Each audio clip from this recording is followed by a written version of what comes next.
The housing market is about to get really ugly. Buying a house for the vast majority of Americans have become an impossible dream because house prices have gone entirely out of control in recent years. And in some specific places like California or New York, it is way worse than the national average.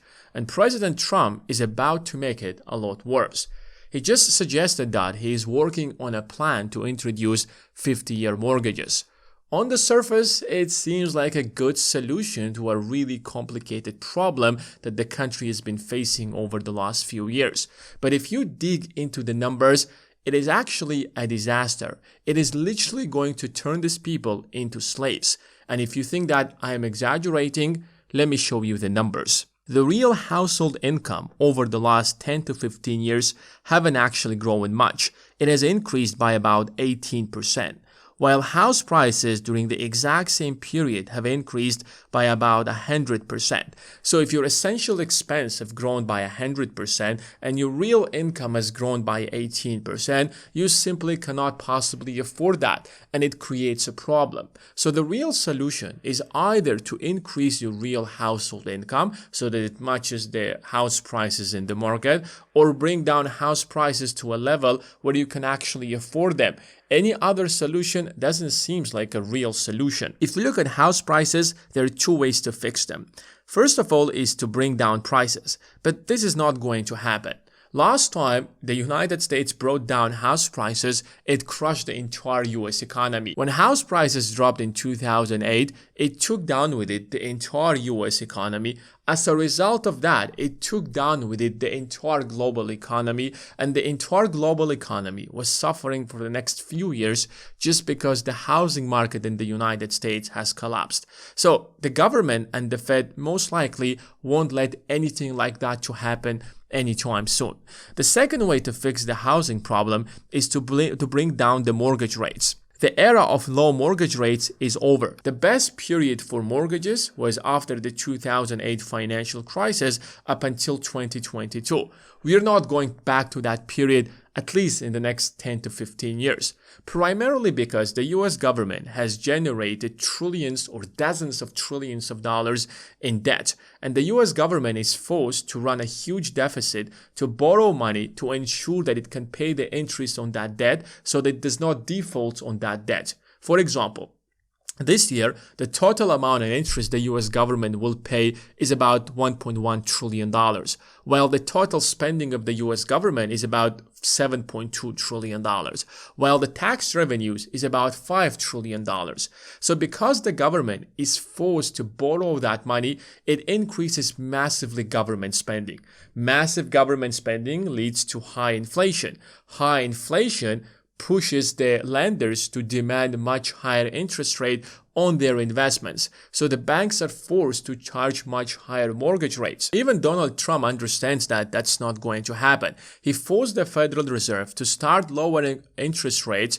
The Federal Reserve has bent the knee to Donald Trump and lowered interest rates. And based on the forecast, they will lower down interest rates to about 3% in the next 6 months. But you don't see that affecting mortgage rates. Mortgage rates are still above 6%, and they're not going down anytime soon. Best case scenario, they could go down to as low as 5.5%, but even that most likely is not going to happen. And that's why the average age of the first-time home buyers have increased dramatically. Back in 2012, it was about 28 years old. Today, it's about 40. Now, 28 made actually sense. You got out of college, you worked for some time, you saved up some money, so you go and get yourself a house. Now, at 28 years old, most people cannot even dream for a house. It takes them far longer. They have to save for the down payment up until they are 40 years old. And you can see a dramatic increase back in 2020 because that's when house prices exploded. So here's what Donald Trump is proposing. To understand Donald Trump's plan, we have to understand what FDR did. During Great Depression, the United States was facing the greatest crisis in the history of the US. People start losing their houses, they began to default on their loans, The unemployment was about like 28%. So FDR, as part of the New Deal, came out with the proposal. If you got a mortgage and you cannot pay it off, let's restructure your mortgage for a far long period of time, and the government is going to back up that loan. So you continue making your mortgage payments and you won't end up in the streets. But the problem is that 30-year mortgages is not popular at all. Here is how the lending business works. At the heart of it is the bank.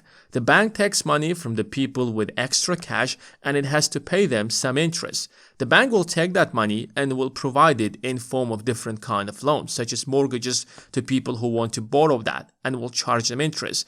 Interest will go back into the hands of the bank. The bank will pay a portion of that interest to a borrower. So the bank can actually offer you 8% and then pay the lender a 5% interest, and the 3% difference is going to be in the pockets of the bank. Because the bank is responsible in the front of the borrower, the bank does not want to provide 30-year mortgages, since a lot of things would actually happen during that period. The longer the loan, the riskier it is going to be. Do you want to tie up all of your cash in the hands of somebody that will be paying you interest for the next 30 years?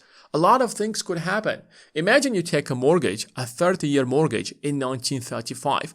By the time you pay it, it is going to be 1965. So during that time, World War II happens, the entire world changes, the US dollar becomes the global reserve currency, the Vietnam War most likely happened during that time. Imagine how many things happen in that 30 years. And that's why the bankers are like, we can offer you loans, but for 5 years, 10 years, best case scenario, 15 years. But if the government of the United States will back up those mortgages, then the risks instantly go down, and that provides some kind of security to the banks to offer 30-year mortgages. And that's how FDR solved the housing crisis back during the Great Depression.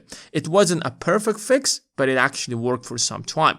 And now Donald Trump wants to propose something like that, but with 50-year mortgages. Is it going to help? Is it going to solve the real problem?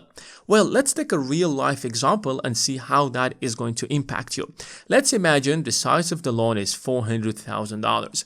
Either you're taking a complete mortgage for $400,000, or you are getting or buying a $500,000 house, putting a $100,000 down payment, which makes the total amount of the loan $400,000. And let's assume that your mortgage rate is about 6%. So if you're actually taking a 30-year mortgage, your monthly payments would be $2,398. In total, you will end up paying $863,000, and the total amount of interest will be even higher than the price of the house at $463,000. Well, that's the price that you pay because you couldn't actually afford it with cash, and you're borrowing that money for the next 30 years. And now let's take the exact same scenario and apply it to a 50-year mortgage, assuming that it is going to be the exact same loan and the exact same mortgage rate. Your monthly payments wouldn't be that different at about $2,075. But in total, you will pay about $1.2 million, and the total amount of interest will be $865,000. Do you see how much in interest you are going to pay just because it's a 50-year mortgage? Basically, you will pay far more in interest than the price of the house. And that's primarily because when you take that mortgage, most of your payments are going to go into interest payments. And as you start building up equity in that house, the interest payments are going to go down, and most of your payments would go into building equity and home ownership in that house that you have purchased. This is how the banks usually calculate your mortgage. Let's imagine it's a 30-year mortgage. This is the equation that they primarily use. So your mortgage rate equals the size of the loan, multiply that by R. R is your monthly interest payments, multiply that by 1 plus R in the power of N. N is the number of monthly payments that you have to make throughout the period of the loan. Divide that by 1 plus R, again in the power of the number of monthly payments, minus 1. The size of the loan is $400,000 in this case, but our annual interest rate is about 6%. So if we take 6% and we divide it by number of months in a year, which is 12, so 6% divided by 12, that's 0.5%. So if we turn it into a decimal form, that will be 0.005. Multiply that by 1 plus, again, the exact same number, and in the power of 360. You have 12 payments in a year, and the total number of years is 30. So if we take 30 and multiply it by 12, that will be 360. And divide that by 1 plus 0.005, again in the power of 360, and minus 1. That will give us a total amount of $2,398 per month. And now to find out how much interest we pay, we simply have to take our monthly interest rates, which is 0.5%, and multiply it by the size of the loan, which is $400,000. So our monthly interest payment is about $2,000. You are paying $398 in principal and $2,000 to the bank for offering you that loan. Most of your money is going towards the interest payments and not equity. So in the first 5 to 10 years, you're not paying much towards your equity. And that's why if you decide to sell your house after 5 years of buying it, you'll suddenly realize that you don't actually own much in your house, because the last 5 years, mostly you've been paying the interest on that house, the interest on that mortgage, and you haven't been building equity. The real equity that you build is towards the end of your mortgage. And now let's take the exact same example, but apply it to a 50-year mortgage. We have the exact same equation. The only difference that is going to be here is in the power on the number of payments. The number of payments will be 600. So if you take 12 and multiply it by 50, 12 because that's the number of months that we have in a year, and you will have 12 payments in a single year. 12 multiplied by 50, that's 600. We take the exact same situation, we will have a monthly payment of $2,012. You're paying the exact same $2,000 in interest, and the real equity that you pay for the first month is $12. Basically, this offer is like, don't pay anything towards your equity. The vast majority, or 99% of your payments for the first month is going to be towards the interest payments. It is going to bring down your monthly payments slightly, but it's going to take you an extra 20 years, because for the next 30 years, the vast majority of your payments are simply going to go into interest payments. And this is where it gets scary. Since the average age of the first-time home buyers is about 40 now, and you start paying your mortgages for the next 50 years, by the time you will have full ownership of this house, you will be 90 years old. And since life expectancy in the US is about 78 years old, that means that the vast majority of people who will be taking these mortgages most likely won't live long enough to be homeowners. Basically, you will be trapped in one place for the rest of your life, and you won't be able to sell it because it's extremely unprofitable. And by the time you die, you won't even have full ownership of that place. That to me looks like slavery. That to me doesn't look like a good deal. That doesn't seem like freedom. If I'm gonna spend the rest of my life paying for the place that I live, I want to be mobile. I would rather rent a place, because at the end of the day, I can change that place. I can move to a different place. I can see different opportunities. And if everything is going to change, I can simply pack out my stuff and don't care about it. Because when you're buying a house, there's a lot of expenses that comes with the house. You have to take care of the house. You have to pay insurance. Something always breaks and you have to fix it. But if you're renting, you can simply just move to a different place. 50-year mortgages are also going to be riskier. The riskier the loan, the higher is going to be the mortgage rate. If 30-year mortgages are so risky, how risky do you think are going to be 50-year mortgages? The fact that people won't even live long enough to pay for these mortgages will automatically make them riskier. The riskier the loan, the higher mortgage rate it is going to have.